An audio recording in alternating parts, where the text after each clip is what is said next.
Guys, it's time to enter into July as we're in August when you watch this. Today's July 24th when I'm recording, and we're going to start the month of July with 7 reviews, what I watched the first week of July. As you can tell by the screenshot, nothing on physical. However, something on, like every streaming service, HBO Max, Amazon Prime, Netflix, Hulu, Peacock, Showtime on Hulu, and something in movie theaters. So, spreading the love to all the streaming services this month that I support when I have a wall of films behind me and to the left and right of me. But a ton of stuff came out the first week of July. It was overload. I did the podcast with Joe and Jacob, the Megapodtastic podcast. Because we had so much to talk about, I wanted to do the show with them, and I was able to watch a lot of the stuff. So, time to dive right in. The first movie I watched was No Sudden Move on HBO Max. A movie that reminded me a lot from the trailer of Logan Lucky from 2017, which was also directed by Steven Soderbergh. I got serious vibes of that movie with this movie. Another star-studded cast. I was really hoping for a good time. The movie is shot, it's incredibly distracting, almost like a fisheye lens for a lot of the movie, which took me out of it at multiple points of the film. I was hoping it was for certain shots, but it was pretty much for every shot, and it really, really rubbed me the wrong way. The movie features an outstanding cast. Don Cheadle, Brendan Fraser makes his return, Ray Liotta, I'm not looking at a poster, Kieran Culkin, Benicio del Toro, just a really great cast. The first 2 acts of the film are so slow-paced, so bored by it. The third act was enjoyable, but at that point I was hardly invested, struggling to pay attention to the movie. My camera's crooked, which drives me crazy. Was not a fan of the movie. Like I said, it really didn't do it for me. And I've seen lots of praise for this movie. Stuff I cannot get behind because I personally did not care for it. This is probably messing with you guys. Oh look, there's my 4K shelf. There's my floor. Man, I am struggling here. Sorry. I gave No Sudden Move a 1.5 out of 5. Was not a fan of the movie. Sorry guys, you're probably all seasick now. My camera is so crooked. I don't want to restart this video, sorry. Alright, that's better. I'm not going to touch my camera anymore. So, No Sudden Move, 1.5 out of 5. Was not a big fan. It's on HBO Max, directed by Steven Soderbergh. Enjoyed Logan Lucky much more. The next thing we watched was on Amazon Prime. We watched this one with RJ, and that is The Tomorrow War, which stars Chris Pratt. So The Tomorrow War would have been perfect for the July 4th weekend, a big budget action film, popcorn movie. I understand that Amazon bought this, but Amazon should have bought it and put it in theaters, honestly, in addition to having it on streaming. Paramount sold it to Amazon. It was going to be released on Prime 4th of July weekend, but Amazon has put movies in theaters before, and I really feel like that should have happened with this movie. It's a very fun, big budget action alien movie. Chris Pratt, blah blah blah. Chris Pratt, man. All right, guys, calm down, Rich. This is my 7th video I've recorded today. So, Chris Pratt is the lead in this film, and while he is good in the movie, there are lots of plot holes in this movie that really bothered me personally. I liked the movie. I didn't think it was fantastic by any means. I give it a 3 out of 5. It's a fun, big budget action movie. I had more fun personally with F9. But this was another fun movie. I would recommend checking it out if you're looking for a fun alien movie. Next up, we watched Fear Street Part 1, 1994 on Netflix. And man, I love this movie. I really enjoyed the trilogy. We'll talk about the other 2 movies in the following 2 review videos because we watched them all. like pretty much as soon as we could. The one weekend we had RJ, so we couldn't watch it till Sunday night. This movie was so much fun. Netflix is doing it where they release a movie a week every Friday for 3 weeks. And the first one was my favorite one. I'll spoil that for the next 2 weeks. The movie gave off serious 90s slasher vibes, stuff like Scream, I Know What You Did Last Summer, The Faculty, Disturbing Behavior, like all that tied, even though those aren't slasher movies, but like 90s horror movies, it gave off those vibes. The soundtrack's outstanding. Just a really fun movie that there's lots of stories and twists and turns that it creates. And the way they did this by doing 3 films week apart, it was so much fun. I hope they do more like this.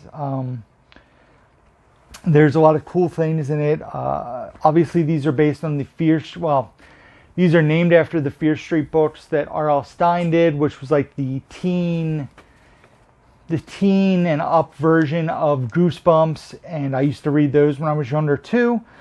There's a lot of hidden stuff, like in the bookstore in the mall in the beginning scene, which features Maya Hawke, which is Ethan Hawke and I forget the mom's name.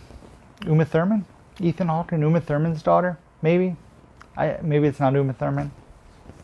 Anyway, she's working in a bookstore and they pass a bunch of horror books by Robert Lawrence. If you guys didn't know, RL is short for Robert Lawrence, and they were all titles of Fear Street books. So it was a cool in reference to the Fear Street universe. There's also lots of like references to different dates that other movies are called and little Easter eggs to tie all 3 movies together. The use of practical effects was really well done in this movie. I just had a really fun time with it. I cannot mention this movie enough. I cannot praise it enough. I give it a 4 out of 5. I thought it was really fun. I also grew up watching those 90 horror movies as I was the right age. I was like 13 when a lot of that stuff was coming out. I was 12 when Scream came out, but I was watching all those movies way too young when I was a teenager and enjoyed them, and this brought me back to those, and I thought it was a really fun movie. So 4 out of 5, Fear Street 1994. The next thing we watched was Zola, and if you guys aren't familiar with what Zola is, the poster is next to me. It is an A24 film that is based on a series of tweets by a girl. She tweeted out a series of tweets about a weekend that she experienced on Twitter. She didn't experience the weekend on Twitter, but on Twitter she put out a story. It was like 190 tweets or 180 tweets. Told the story of a crazy weekend, and this movie is the rehashing of that story based on true events. Although I went back and Bridget and I both read the series of tweets after. Kind of bummed they left out some stuff in the movie I thought would have made for a more interesting film. Plus, you have to assume this person's telling the truth with their story. But it is a crazy movie. It was pretty entertaining, to say the least. Basically, it's about a girl who works in a restaurant. She's approached by a girl and a guy. They're kind of like flirting with her. She says she's a dancer. The girl who works as the waitress says she also dances. So she meets up with her like the next night at the strip club. And then the following day invites her to go to Florida to make serious money at the strip club where rappers and celebrities and athletes go. And the movie just turns into this whirlwind story of a weekend.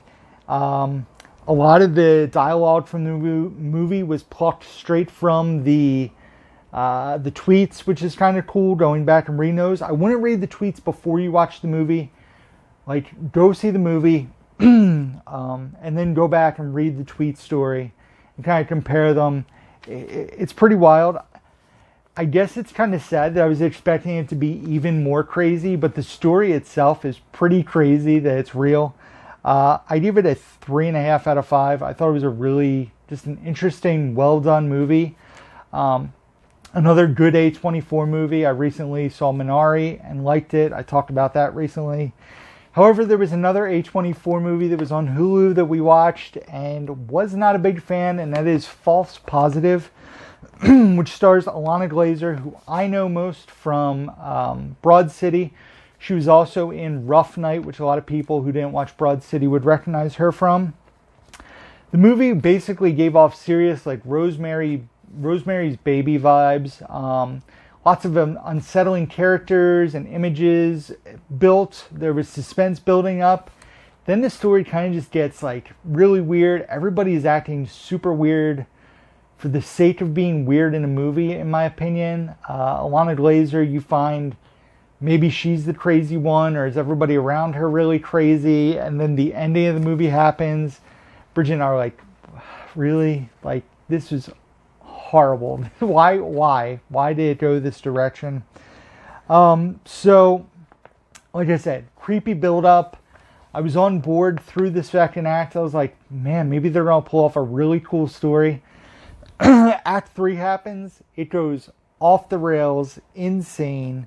Lots of stuff happens in this movie we never get any answers for, and that personally drives me crazy. I don't mind if there's, a few like up to the imagination things, but this seriously answers questions. Never get any answer at all. So 1.5 out of 5 for me. False positive. Don't recommend checking that one out. The next thing we watched was The Boss Baby, the Family Business on Peacock. Now I'll start out by saying I really liked the first Boss Baby movie. I thought it was funny. It's heartwarming. It's a sweet animated story. It's a new type of animated story, not something we see all the time. It's about the brother bond, if you will. And this movie really felt like a cash grab for me. Was not a fan of this compared to the first one. Not that I'm saying it's awful, but nowhere near the first one in my opinion. Jeff Goldblum plays the villain in this movie, and that is funny for parts. And then I kind of got sick of him being the villain and his villain's story arc. And there's heart in this story, but not as much as the first one, and just didn't do what the first one did for me. I give it a 2.5 out of 5. The more I think about it, it's probably more of a 2 out of 5 for me. But I have it as a 2.5. I'm not going to change that. But wasn't a huge fan of that one. I did not love it. And then the last movie I watched this week was The Big Hit. A movie that has been on my to-watch list for a long time. So this movie has been on my radar. I'm a patron of Joe, Crazy Joe, and the Megapodtastic podcast. And they've been doing their Dog Days of Podcasting, where they're doing a video. They're doing videos. They're going to be audio podcasts in August when this video drops, most likely. Where they are doing a retro podcast every day. And they talked about The Big Hit. Joe loves the movie. Jacob said he wished he could add a letter in front of hit to kind of summarize the title. So I was like, I need to finally watch this. It's been on my to-watch list for such a long time. I still had Showtime available on my Hulu as that was getting ready to end the third week of July. So I checked it out, and the first 15 minutes of this movie were so cringy that I almost shut it off 15 minutes in. And if you know me, I've sat through some real dog crap. I sat through, what was that movie called? The Swing of Things, which is probably one of the worst movies that I've ever seen. I gave it 0 stars. That's how bad that movie was. The movie stars Mark Wahlberg. There's a weird plot in the film where Mark Wahlberg's character falls in love with an underage girl who's like trying to seduce him. That's a very weird plot in this movie. Obviously the movie is very 90s. It is a very 90s film, which I think is why Jacob wasn't a big fan of. Well, I think that was part of the reason Jacob was not a big fan of this. I mean, obviously this film wasn't very good. I say I hated this movie. I give it a 1.5 out of 5. The supporting characters were very much a joke. There was lots of weird innuendo guy talk that didn't seem natural. It actually reminded me a lot of the beginning of Wrath of Man, which will be in an upcoming review video, where there's this cringy like brotherhood combo thing, and it reminded me of Big Hit and vice versa. There wasn't a lot of character development in the movie. There were a few parts that were watchable. There's a fun scene that takes place in a video store, which was cool. And the runtime was under 90 minutes, thankfully. But the big hit, was not a fan. That is off the watch list, and I do not need to get it on physical. I give it a 1.5 out of 5, as I mentioned. And that is it, guys. So hopefully you enjoyed this video. If you did, give it a thumbs up. Leave some comments down below. Have you guys watched any of these movies? Let me know your thoughts, what you've been watching. Also, be sure to subscribe to the channel if you don't do so already. It is much appreciated. And hit the bell notification, which should be up there, so you guys know when new videos drop. Even though the schedule is Tuesdays and Fridays, Tuesday reviews, Fridays unboxings or pickups. That is it. Also, check out the description box where you can find links to my email, P.O. Box, my eBay store, Amazon wishlist, Facebook, Instagram, Twitter, and Letterboxd where I rate and review all the movies that I watch. So thank you guys as always for watching. Until next time, who's down to movie?